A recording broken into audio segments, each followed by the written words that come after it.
전재수 의원의 누명이 벗겨질 것 같습니다. 그리고 뒤에서는 이 대통령이 정말 대단하신 이유 구독 한번 눌러주시고 끝까지 시청 부탁드립니다. 먼저 오늘 SBS 단독 보도에 따르면 통일교 옛 2인자인 윤용호 전 세계본부장이 지난 8월 김건희 특검 조사 과정에서 민주당 전재수 의원에게 현금 4천만 원과 까르띠에 불가리 등 명품 시계 2점을 건넸다고 말한 사실이 드러난 가운데 청탁 현안이 한일 해저 터널이었다고 구체적으로 진술한 걸로 SBS 취재 결과 확인됐습니다. 한반도와 일본 열도에 있는 매국노적인 철도 전용 한일 해저 터널 구상은 문선명 총재 시절부터 통일교의 대표적인 수건 사업이었습니다. 그런데 전 의원은 다만 지난 2021년 김종인 당시 국민의힘 비상대책위원장이 한일 해저터널 건설 구상을 발표했을 때 물류 거점 도시를 만들기 위해 가덕 신공항을 비롯해 숱한 노력을 기울이는 마당에 해저터널이 누구를 위한 것인지 묻고 싶다며 SNS에 반대 입장을 올린 바 있습니다. 즉 통일교의 수건 사업에 반대했던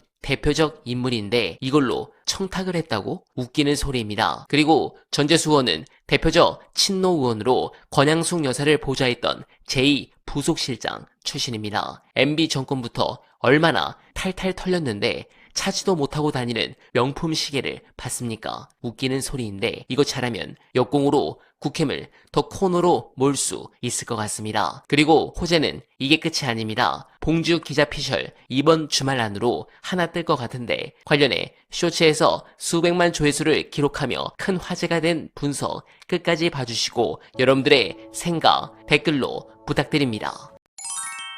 국민참여재판으로 가는 거가 일단 검찰 입장에서는 너무 아픈 거고, 그러니까 이제 끼리끼리 몰래 한 일인데 국민들께 이제 이 사실들이 알려지게 되면 그 본인들한테 불리할 수밖에 없다라는 걱정을 하는 것 같아요. 1차적으로. 그다음에 2차적으로는 이제 그러니까 이거를 막거나 지연시켜야 된다. 그런 차원에서 일종의 잔수를 지금 집단행동을 하는 식으로 지금 보이고 있는 거죠. 그리고 내용도 들여다보신 분은 아시겠지만 그때 당시에 근무했던 교도관 전원을 증인으로 신청하겠다 뭐 이런 식이었어요. 그러니까 원래 국민참여재판은 그 집중해서 하기 때문에, 왜냐하면 배심원들이 실제 생활을 하시는 분들이기 때문에 그분들의 시간을 무한정 뺏을 수 없잖아요. 그러니까 최대한 단기간에 압축적으로 재판을 진행해야 되는데 그러려면은 피고인 측이 제출한 증인도 마찬가지고 검찰 증인도 마찬가지고 꼭 필요한 증인으로 이렇게 한정해서 재판부가 선정을 하거든요. 근데 그런 절차 자체에 대해서 지금 반발을 하는 거니까, 그러니까 이 친구들은 일관성은 있죠. 뭔가 민주당이나 이재명 대통령 언저리하고 관련된 사건에 대해서는 이렇게 집단행동을 밥 먹듯이 하고 국힘과 관련된 혹은 지네들과 관련된 사안에 대해서는 굉장히 소극적으로 나서고, 그게 이번에 이제 패스트트랙 사건과 관련해서 항소를 포기한 것도 기존의 본인들의 자체 지침하고는 또 반대 방향으로 결정을 어긋나게 해놓고서도 내부적으로 그거에 대해서는 토달고 뭐 반발하는 경우가 또 하나도 없죠. 그러니까 얼마나 선택적으로 이렇게 정치 집단처럼 행동하는지 계속 보여주고 있는 사례라고 생각합니다. 그러니까 법무부에서 지금 상당 부분 사실관계가 확인이 된 거고, 그리고 그 사실관계 확인된 것만 지금 두려운 게 아니라 그간에 그 청문회 나가지고 거듭 위증을 한 점이 이제 드러나게 되면 죄가 추가되잖아요. 그거 더하기 국민들을 여태까지 계속 집단적으로 속여왔거든. 그러니까 예를 들면 한동훈이가 그런 얘기를 했죠. 이화영 부지사가 부지사인 건 물론이, 부지사를 역임하신 건 물론이거니와 국회의원도 지내시고 그렇게 어마어마하고 대단하신 분을 상대로 지들이 그런 일을 할 수 있겠냐. 이게 두고 써먹는 아주 그 거짓말인데 이게 이제 근본적으로 다 드러나게 생긴 상황이죠. 그러니까 본인들 입장에서는 일종의 정치검찰의 그 속살이 드러나 보이는 일종의 절차정명의 순간이라고 받아들이는 것 같아요. 또 그럴 수밖에 없는 상황이죠. 지금 조재현이라는 사람이 TK 출신, 그 문재인 정부에서 고검장 승진까지 했던 사람인데 명색이 검찰 고위직을 지냈다는 사람들이 이 검찰 사건에 기초해서 피의자들을 만나가지고 하는 일이라는 게 이런 협잡이나 공작 이런 거잖아요. 그러니까 이게 이 어떤 정치검찰의 뿌리가 얼마나 깊고 넓은지, 그리고 현직 검사들한테만 해당되지 않고 전현직이 연계돼가지고 뭔가를 만들어가는 이런 작업들을 한다. 그 한 자락이 보이는 거 아닌가 싶습니다. 그러니까 이것이 다 확인되고 드러나게 되면 또 이것도 치명적인 일이잖아요. 검찰 집단의 안에서는. 그러니까 이제 저는 무리한 행동들을 보이는 걸 또 역시 또 설명이 될 수 있는 사례인 거죠. 이제 법관 기피 신청에 대해서 그 재판부가 판단을 하는 거고요. 거기서 기각을 하게 되면 또 항고 재항고 절차를 통해 대법원까지 갈 수 있으니까 그런 절차적 일종의 그 지연 이런 것들을 알고 지금 그걸 노려서 하는 겁니다. 그러니까 그렇게 되면 국민참여재판이나 이런 것들도 기일이 지연되면서 그 사이에 뭔가 상황 변동이 있어가지고 이 내용이 흔들리기를 바라는 이런 점들이 다 이제 꼼수로 포함되어 있는 거죠. 항상 이제 국민들이 좀 생각하고 신경 쓰셔야 될 게 많으니까 뭐 이런 상황에 좀 묻혀서 넘어갔으면 혹은 뭐 흐지부지 됐으면 유야무야 됐으면 이런 걸 기대하는 건데 어림없는 일이고 어떻든 그런 꼼수를 지금 다 바라보고 계시고 또 잊지 않으시는 게 중요하다는 생각입니다. 이 기사를 보고 이재명 대통령이 야 이거 전쟁 날 뻔했다.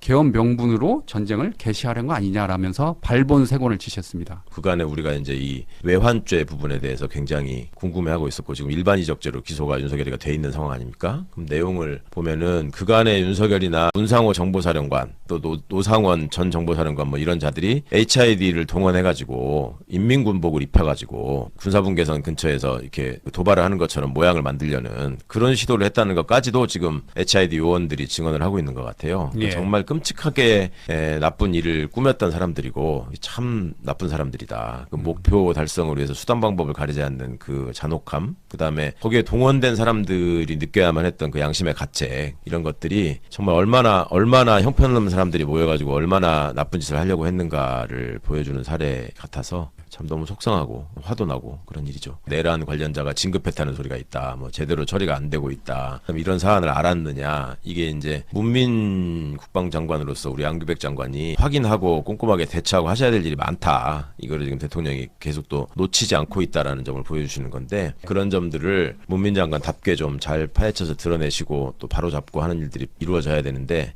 그런 걱정이 없게끔 좀 꼭 해주셨으면 좋겠습니다. 네, 공감합니다. 그리고 요즘 돌아가는 상황을 보면 이 대통령 정말 대단합니다. 최근에도 별별 일이 다 있었습니다. 어처구니 없는 청탁 논란이 터지질 않나. 게다가 당원 주권하자며 1인 1표제 도입하니까 또 기득권 지키려는 쪽에서 반발하고 난리도 아니죠. 그런데 여러분, 저는 이걸 좀 다르게 봅니다. 민주당은 원래 시장통입니다. 도서관처럼 조용한 곳이 아니에요. 오만 가지 욕망과 주장들이 날 것 그대로 튀어나오는 곳. 그게 민주정당의 본 모습입니다. 독재 정당이나 죽은 정당만이 묘지처럼 고요하죠. 그러니 여러분 너무 스트레스 받지 마십시오. 당이 시끄러운 건 엔진이 돌아가고 있다는 소리입니다. 당원들이 깨어있고 다양한 목소리가 부딪히며 에너지를 만들어내는 과정입니다. 이재명이라는 선장은 그 소음을 에너지 삼아 배를 몰고 있습니다. 우리는 그저 그 배가